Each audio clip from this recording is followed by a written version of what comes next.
দেখতে পাচ্ছ সুপ্রিয়া ইউটিউব চ্যানেলে তোমাদের কাছে চলে এসেছি একটা ছোট্ট মিনি ব্লগ নিয়ে। তো মিনি ব্লগটা ছিল আজকের এই মন্দিরটা নিয়ে। তো এই মন্দিরটা হচ্ছে অনেক পুরনো। তো এই মন্দিরটা কোথায় বা কোন জায়গায় সেটাও তোমাদের সঙ্গে আমি শেয়ার করব। তোমরাও আসতে পারো যারা ইউটিউবার বা যারা মানে ভালো ভালো জায়গা খুঁজছো যে ভিডিও বানানোর জন্য। তো চলে এসো আমাদের এই মন্দিরটা। এটা হচ্ছে কি নিকুঞ্জপুর এলাকায় মানে খুব খুব খুব পুরনো একটা মন্দির।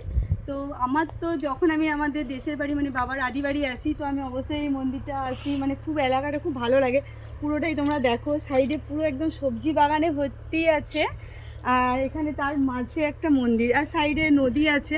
তো অবশ্যই তোমাদের খুব খুব খুব ভালো লাগবে। তো সো প্লিজ আমার রিকোয়েস্টে সবাই এখানে চলে আসো, দেখবে ফুল এনজয় হবে। তো তোমাদের কার কার এই মন্দিরটা ভালো লাগলো সে অবশ্যই কমেন্ট করে জানাবে। আরও কিছু জানার থাকলে অবশ্যই আমাকে জিজ্ঞাসা করে নেবে। চলো টাটা।